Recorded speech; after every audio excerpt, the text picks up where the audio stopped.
أعوذ بالله من الشيطان الرجيم بسم الله الرحمن الرحيم إياك نعبد وإياك نستعين صدق الله العظيم وإذا وقت فرعون ميرولي نشي د وخت فرعون ميرولي نشي او زه د موسی د قافلې سړی یم د پاکستان تحریک انصاف قائدین د پاکستان تحریک انصاف او د عمران خان ټایګرز جنونی ورکرز زمونږ اورسیز پاکستانیان د برول ډیر غیرتمند او عزتمند بهادر او شملورو السلام علیکم ورحمت الله وبرکاتہ د ټولو نه مخکې خو زه تاسو ته په دې کامیاب ورکرز کنونشن بلکې دا ورکرز کنونشن نه دی یو جلسه ده زه تاسو ته خراج تحسین پیش کوم مبارکباد پیش کوم او د پاکستان تحریک انصاف د کامیابی هغه سفر چې د نورخیل د ضمني الیکشن نه شروع شوی او نن تاسو ثابت کړه چې دا کم ریلی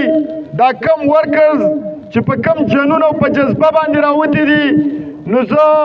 تاسو ته مبارکباد پیش کوم په ایډوانس کې او دا زیره در کوم چې په 8 فروری باندې با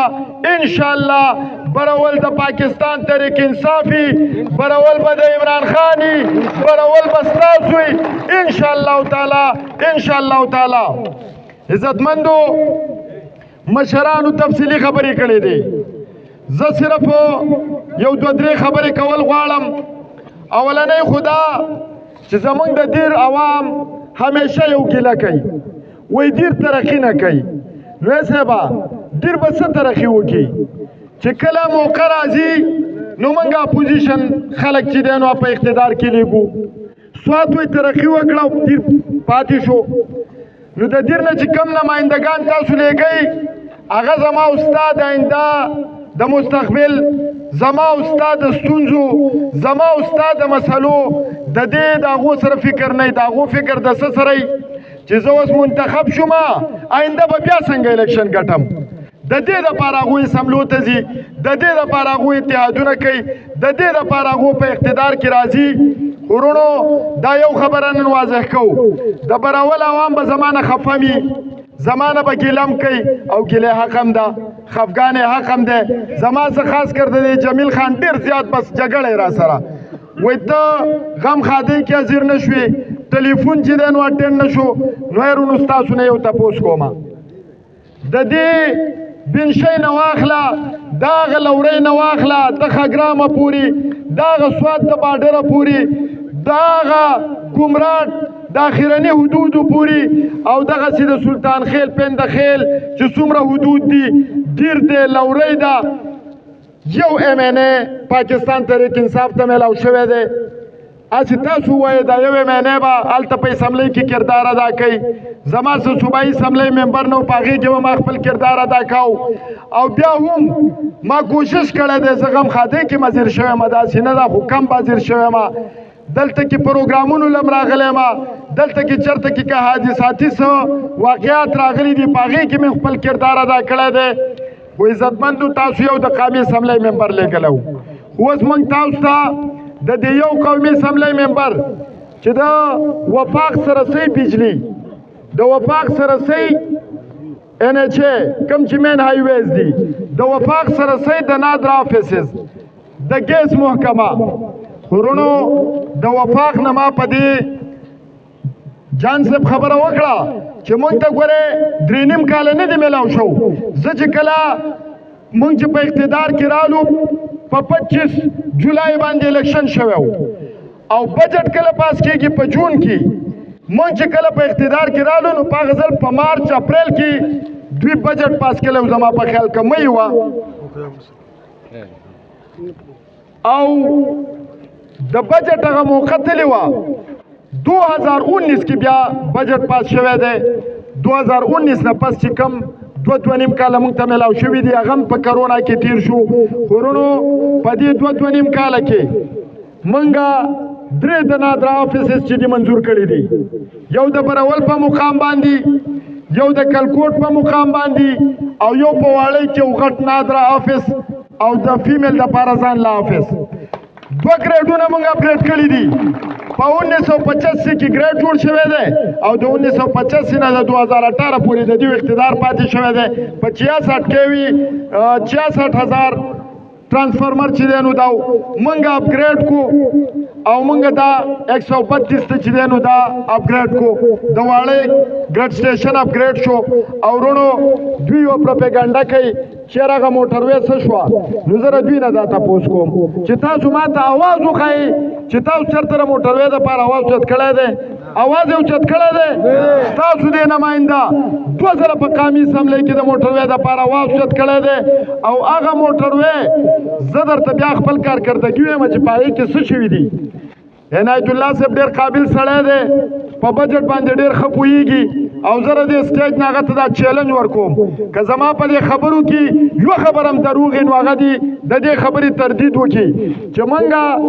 د موټروي فیزیبیلیټي رپورټ اول جمع کول هغه منظور شو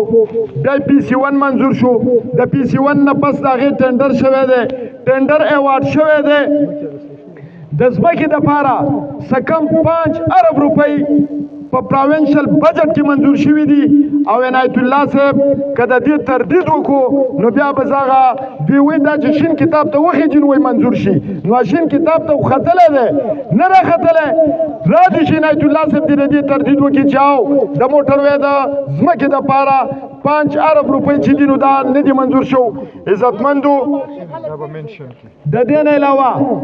منګه کیډټ کالج منظور کړی دی د هغې دپاره په ځمکه باندې سیکشن 4 لګېدلی دی د هغې هر څه شوي دي خو صاحبه چې زموږ حکومت ختم شو نو دا بیا د پی ډي ایم د حکومت ذمهداري وه دا د پی ډي ایم د حکومت ذمهداري وه چې هغې په دې کې پیشرفت کړی وی پریکټیکل کار یې پې شروع کړی وی د موټروي چې کومه منصوبه ده هغه مخ په وړاندې باندې بولې وی خو زه افسوس کوم چې د پی ډي ایم حکومت د هغو هواریان صرف زما چې کوم منظور شوی منصوبې وي 25 کروڑ روپۍ چې ما د بجلی په مد کې کومه جمع کړې وي نو صاحبه په هغې تالان شروع کړو د هغو دغه کارکردګي وه د دې 2 کالو کارکردګي دا وه چې کوم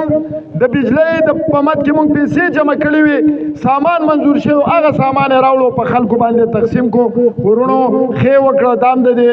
قوم پیسه وه که د ترقیاتي کارونو په مد کې څوک په چا احسان ورړی رونو نو دا زیاتی کوي زه نه د دې لپاره پټی خرڅوم نه بل څوک پټی خرڅوي دا زما او ستا بنیادي حقوق دي دا د حکومتي وخت فرض دی چې دا کارونه موږ له وکړي ورونو څنګه چې زما نه مخکې خبره وشوه دوی همیشه د خپل اقتدار دپاره په حکومت کې شاملېږي دوی د عوامو ستونزو کمولو دپاره نه شاملېږي او څومره بجټ چې راځي نو هغه بیا د تور خامار نه دی تاو راتاو کې او زمونږ علاقې چې دي روډونه اسپتالونه سکولونه هغه همدغسې پاتې دا منصوبې دا ترقیاتي کارونه دا د چا کاري رونو دا د ایم پی ای کاري تاسو ته پته ده که نه ده خو زه د دې سټیج نه جماعت اسلامي ته پیپلز پارټۍ ته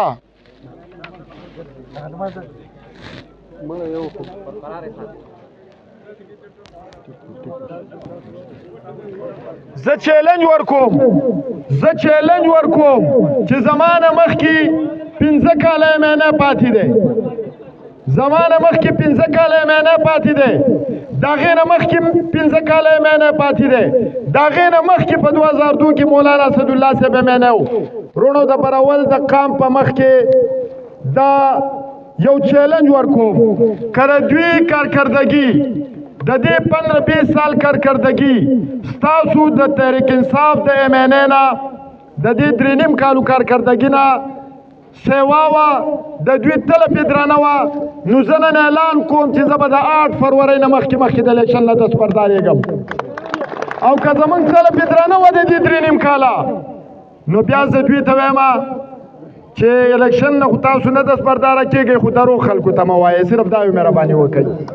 خلک مه دوکه کوئ فراډ مه کوئ لہذا عزتمندو وخت کم دی اذان هم ویلی شو دی مونځ به کوو خو مونږه په دې موقع باندې د پاکستان تحریک انصاف سره جبر روان دی ظلم ورسره روان دی بې بنیاده اف آی آرز په مونږ باندې کیږي بې ګناه جیلونو ته مونږ لاړو بې ګناه زمونږ قاید په جیل کې دی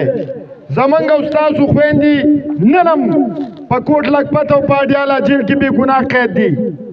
او وروڼو د ټولو نه غټه زیاتې چې زمونږ نه زمونږ انتخابي نښه واخیسته ریاستی مشینری د پاکستان تحریک انصاف د ورکر خلاف او د لیډر خلاف استعمالیږي او دا وطن دې حد ته ورساو چې عوام مایوسه شو خو وروڼو موږ به مایوسه کیږو نه موږ به په شا کیږو نه زموږ نه که چا په فراډ او په دوکه باندې نښه اخیستې ده خو زموږ نه چا زموږ ایمان نه دی اخیستی نه یې رانه اخیستی شي زموږ نه چا د عمران خان صاحب مینه زموږ د زړه نه ده اخیستې نه یې رانه اخیستی شي انشاءالله په 8 فروری به د دې ټول ظلمونو د دې ټول جبر د دې ټول د غیر قانون اقداماتو جواب په انشاءالله په 8 فروری په څه باندې ورکو ظلم کا بدلا ظلم کا بدلا او وروڼو منګه افسوس کوو دا څومره سیاسي جماعتونه چې دي د دوی قائدین د دوی چې کوم بانیان دي دا زموږ دپاره قابل قدر دي زموږ دپاره مشلره دي د هر یو قائد خپله یو نظریه خپله یو پالیسي وه خو وروڼو موږ افسوس کوو چې د پیپلز پارټۍ ورکر د پیپلز پارټۍ لیډر خپله نظریه پرېښې ده جماعت اسلامی د مولانا مودودي صاحب منشور د مولانا مودودي صاحب افکار چې دي نو هغه پرېښې دي که نه دي مخکې به دوی خپل منشور بیاناو مخکې به دوی د مولانا مودودي صاحب نظریه بیانوله د جماعت اسلامي نظریه به بیانوله اوس صرف زمونږ غیبتونه کوي او څه وایي په غیبت باندې وټخلي او دا خبره کوي چې دا خو آزاد دي دوی ته خو ازادي نښې میلاو شوي دي او دا که سبا منتخب شي نو دا خو به خرڅېږي نو یې وروړه چې څوک خرڅېږي نو د نښې سره هم خرڅېږي که نه خرڅېږي د پاکستان تحریک انصاف زمونږ شله مینز سره د نښې هغه تاسو ولیده چې هغه خرڅ شو خو چې څوک نه خرڅېږي نو هغه نه خرڅېږي د چا ایمان څوک په پیسو باندې بیا نشي اخیستی وروڼو منګه د الله رحم دی دا خو به په 8 فروری الیکشن کیږي څوک به ګټي څوک به بیلي خو موږ ګټلی سیټ چې په 2018 کې تاسو موږ منتخب کړی وو خو چې زمونږ قائد کله فیصله وکړه اعلان یې وکړو چې تاسو استعفا ورکوئ نو ستاسو د نماینده استعفا ورکړې ده که نه ده ورکړې سیټ یې پرېښی دی که نه دی پرېښی عدم اعتماد راغلی دی ستاسو سرما نه ده ښکته کړی ستاسو شمله مونږ نه ده ښکته کړي د سینټ ووټ راغلی دی مونږ پکې نه یو خرڅ شوي او وروڼو مونږ بیا هم دا عهد کوو مونږ بیا هم دا حلف چتو مونږ بیا هم د دې قوم سره د خپل قائد سره د برول د دې عوامو سره د پاکستان تحریک انصاف د کارکنانو سره یو ځل بیا حلف چتو او دا به زه یوازې دا حلف نه اوچتوم تاسو به هم راسه اوچتوئ وروڼو دوی پروپیګنډا کوي وایي دوی حلف نه دی اوچت کړی دوی قسم نه دی کړی نو موږ خو بغیر قسمه قسمي یو خو زه بیا هم په دې موقع باندې قرآن مجید راوړه زه بیا هم په دې موقع باندې حلف چتوم او تاسو به راسره هم حلف چتوئ دا د الله کلام دی تاسو قرآن مجید دی د الله په دې کلام باندې زه حلف چتوم او لاس ږدم چې که زه منتخب شوم نو زه به د عمران خان سره ولاړ یم زه به د عمران خان د بیانیې سره ولاړ یم زه به د عمران خان د نظریې سره انشاءالله ولاړ یم او دا حلف چتو چې انشاءالله ستاسو زما دا به د عمران خاني دا به د پاکستان تحریک انصافي او دا به زمونږ د نظریې او د دې سره سره زه بل حلف هم چتوم څه خلک پروپیګنډې کوي عمران صاحب باید هغې شانتهي وکړه په پارټۍ کې دنده د نظریې په نوم باندې خلک دوکه کوي فراد کوي دوکه کوي دا د چا علاکار دي دا دغه خلکو علاکار دي د چا د وجې نه چې عمران خان صاحب په جیل کې دی دا دغه خلکو تالیفټي دي د چا د وجې نه چې زما او ستا خور نن په جیل کې ده دا دغه خلکو مهرې دي د چا د وجې نه چې زموږ په کورونو باندې بې ګناه چاپېوالی شوي دي هغه وروڼو د عوامو په منځ کې د کارکونانو په منځ کې هغه شکوک شبهات پیدا کوي زه نن دو حلفونه اوچتوم یو ما د خپل قائد سره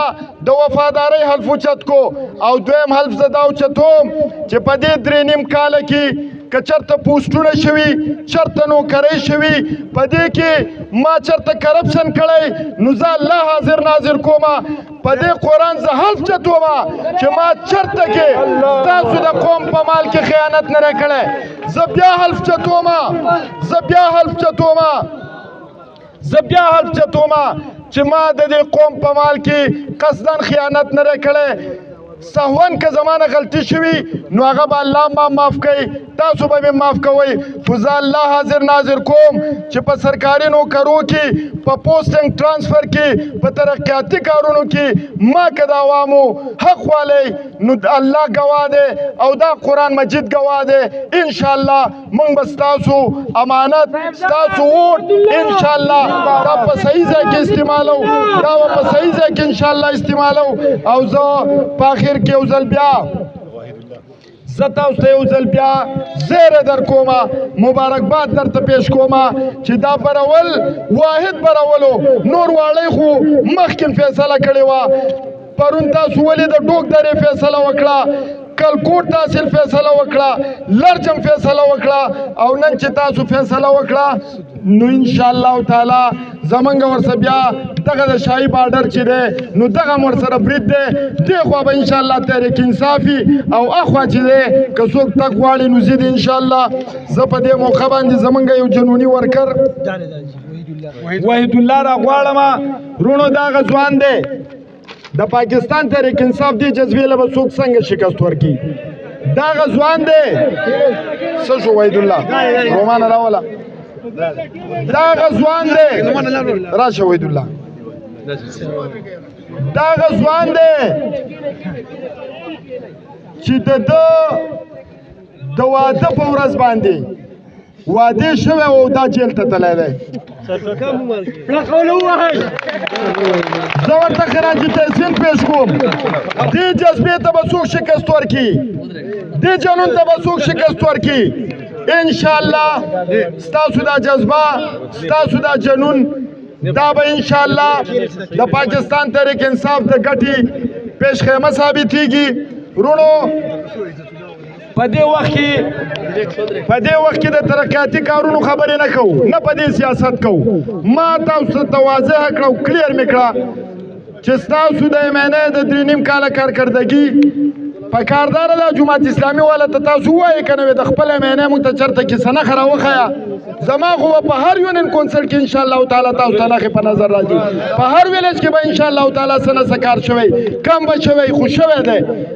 ما چې په دې برول تحصیل کې څومره کار کړی دی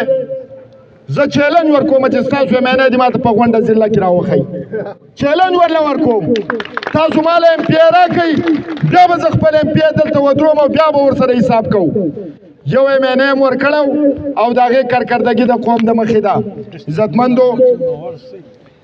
تحصیل نظامتونه ورسره ډسټرک نظامتونه ورسره وزارتونه ورسره خو د هغې باوجود عزتمندو دا د قوم او د دې عوامو په ستونزو کمولو کې ناکامه شوي دي رونو منګه خبرې ختمو زمونږ سیاست دا د عوامو سیاست دی زمونږ سیاست زمونږ د قائد سیاست او هغه د څه وجې نه په جیل کې دی هغه څه شی دی هغه د ظلم او د جبر دې نظام ته سر نه دی ښکته کړی سر ورته نه دی ټیټ کړی د امریکې په سازش باندې د امریکې په وینا باندې رونو دوی یو خبره کوله ویل سایفر نشته ویل به که نه به ویل دا به ویل که نه به ویل فراډ دی دوکه ده دا خبره به کوله که نه کوله به په خان باندې بیا کیس جوړ کو وای دا د قومي راز چې دی نو آوټ کړی دی امریکې موږ ته دمکي را کړې ده نو هغه چې دی نو وای دا یې پټه نه ده ساتلې څنګه چې په ماضي کې دا پټه ساتلی شو وه وروڼو زمونږ قائد په جیل کې قید یو آزاد شخصیت دی د هغه ذهن آزاد دی د هغه ورکر آزاد دی د هغه لیډر آزاد دی د هغه پارټي آزاده ده او انشاءالله د دې ازادۍ په دې جدوجہد کې د حقیقي ازادۍ په دې جنگ کې زه ستاسو نه تعاون غواړم د خپلو خویندو میندو نه تعاون غواړم او هغه تعاون به صحیح د 8 فروری ووټ د 8 فروری ووټ عزتمندو دا جنرال الیکشن نه دی دا عام الیکشن نه دی دا الیکشن به د پاکستان د مستقبل فیصله کوي دا الیکشن به د پاکستان تحریک انصاف د مستقبل فیصله کوي دا الیکشن به زما استاد قائد د عمران خان د مستقبل فیصله کوي نو وروڼو دا الیکشن انتهایی زمونږ او ستاسو دپاره د مرګ او د ژوند مسله ده دا ګورې یو داسې جنگ دی که په دې 8 فروری کې د پاکستان عوام ناکامه شو نو ګورې دا وایم چې 75 سال د قوم غلامي وکړه 75 سال دا وطن چې دی نو غلام پاتې شو او خدا نه خواسته که بیا چرته داسې فیصله قوم وکړه نو دا به فارور بیا دې څوک د ازادۍ خبرې نه کوي بیا دې څوک د آزاد خارجه پالیسۍ خبرې نه کوي بیا دې څوک د خپل مرضۍ مطابق د حکومتونو جوړولو فیصلې چې دي نو دا به بیا ستاسو زموږ د اختیار نه وځي حالانکه کوشش شوی دی چې دا اختیار زموږ نه واخیستی شي خو د ننه پورې دا ټولې هتکنډې چې دي نو ناکامه شوي دي 8 فروری به انشاءالله تعالی داسې شکست انشاءالله ورکو دا به انشاءالله داسې شکست ورکو چې دا 9 مئی هر ټایم یادوي چې دا تیر شي بیا 8 فروری یادوي داسې به کوو که نه به کوو عزتمندو په 8 فروری به انشاءالله د دې قوم د ازادۍ ورځ د قوم د ګټې ورځ به د برول نه د سودي نظام د خاتمې ورځ به د برول د ازادۍ ورځ به او انشاءالله په 8 فروری به قوم فیصله کوي چې دلته تاڼې تحصیلونه چا یرغمال کړي دي دا به د هغې نه د ازادۍ ورځ زموږ جدوجہد څه ده وروڼو په دنیا کې انصاف د ټولو نه غټ شی دی د مدینې د ریاست خبره چې خان صاحب کوي او مونږ یې کوو نو د مدینې په ریاست کې څه کوڅې پکې پخې وې کوڅې پخې کړې وې وروڼو تپوس کوم هسپتالونه پکې جوړ کړي وو بنګلې پکې جوړې کړې وې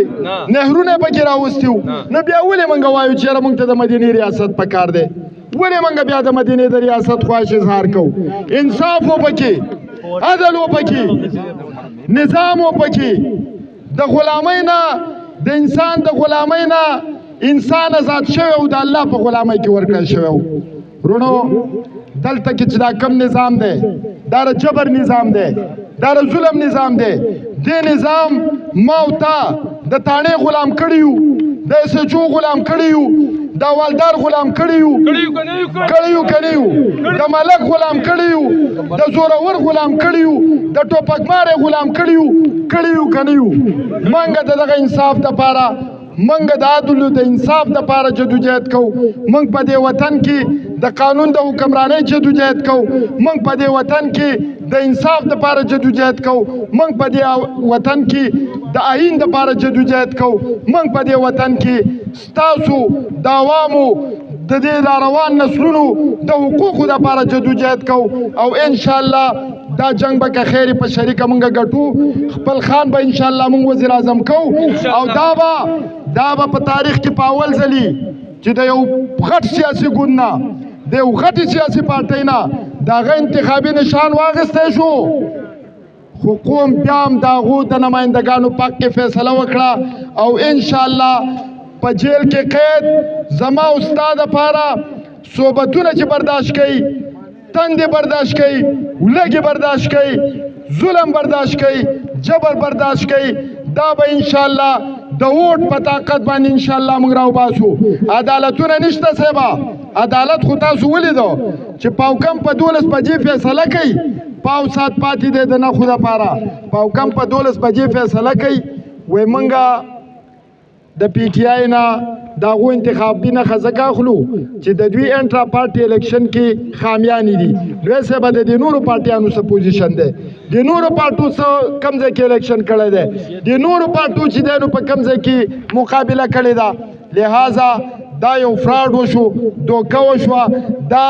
د عدلیې په نوم باندې د چیف جسټس باندې زه دا وایم چې دا یو تور داغ دی او دا داغ به د عدلیې نه چرته هم چې دی نو دا میټاو نه شي. همیشه زمونږ عدالتونو همیشه زمونږ دې نظام ته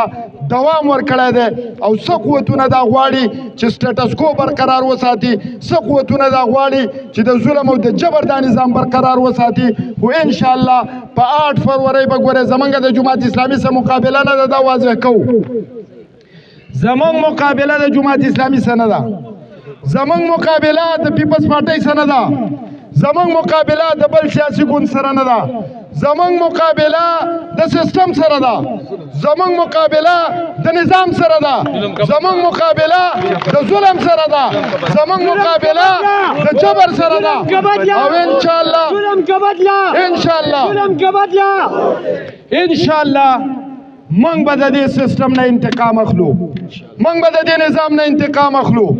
او کسوک دا نظام برقرار ساتل غواړي زاغه سیاسی ګوندونو تمویم چې خپل پوزیشن واضح کړي، په دوه ځای کې مو ودرېږئ، دام ښه دي او دام نه دي ښه. عزتمندو دا الیکشن به زما او ستا د مستقبل فیصله کوي چې په دې وطن کې به د قانون حکمرانی یا بلا قانونیتی. دا الیکشن به واضح کوي چې دلته کې به د جبر او د ظلم نظامي که د انصاف نظام وي. دا الیکشن به واضح کوي چې دلته کې به د سودخورو په تاڼو باندې چې چا قبضې کړي دي د دې نظام وي که نه زما او ستا د غریب نظام وي. دا الیکشن به واضح کوي چې دا به د دې مافیا په لاس کې راځي یا به دا د پاکستان حقیقي جمهوریت چې زما او ستا په لاس کې به دا جمهوریت او دا د قانون حکمرانی. نورونو دا الیکشن ګوره ډېر اهم دی. په دې الیکشن کې به انشاءالله را پاسو. موږ په دې موقع باندې کم سیاسي ګوندونه چې دي ما مخکې خبره کړې ده ما دلته کې په براول کې که ستاسو یاد شي هم دلته کې زمونږ ورکرز کنونشن ما یو خبره کړې وه مال چې را روان الیکشن کې به کومه پارټۍ کې چې سیاسي کارکون دی،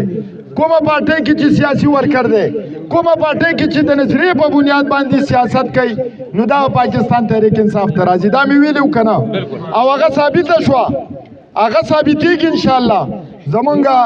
ټول سیاسي ګوندونو کې چې کم زمونږ مخلص د پارټۍ په نظریه باندې ولاړ خلک دي هغو ته زما درخواست دا دی چې دغو پارټو خپلې نظریې پرېښې دي، دغه پارټو خپل منشور پرېښی دی. پاکستان تحریک انصاف کې موږ تاسو ته دعوت درکوو او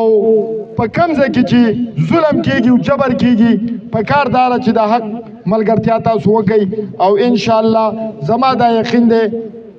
چې د براول غیرتمند ولس نن د دې ورکرز کنونشن په ذریعه باندې خپله فیصله چې دغه واضح کړه، خپله فیصله واضح کړه. په 8 فروری به انشاءالله رسمي یو رسم پاتې دی او هغه رسم د پاره به انشاءالله موږ او تاسو جدوجہد کوو. کوو به که نه به کوو؟ صاحبزاده صبغت الله زنده‌باد، صاحبزاده صبغت الله زنده‌باد، انور خان زنده‌باد، انور خان زنده‌باد، عمران خان زنده‌باد، عمران خان زنده‌باد، پاکستان تحریک انصاف زنده‌باد. عزتمندو زه په آخر کې یو ځل بیا ستاسو شکریه ادا کوم. کم ملګري چې اوس زموږ سره شمولیت کوي هغو ته په پارټۍ کې هرکلی وایم،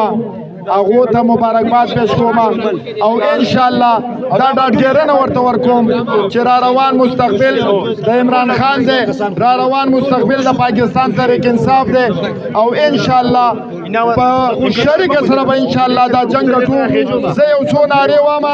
جواب راکئ بیا به خپل پروګرام ختمو. نعره تکبیر، نعره تکبیر. پاکستان کا مطلب کیا؟ तेरा मेरा रिश्ता क्या, कौन बचाएगा पाकिस्तान, कौन बचाएगा पाकिस्तान, खान तेरे जान निसार, खान तेरे जान निसार। मेरा मेहरबानी।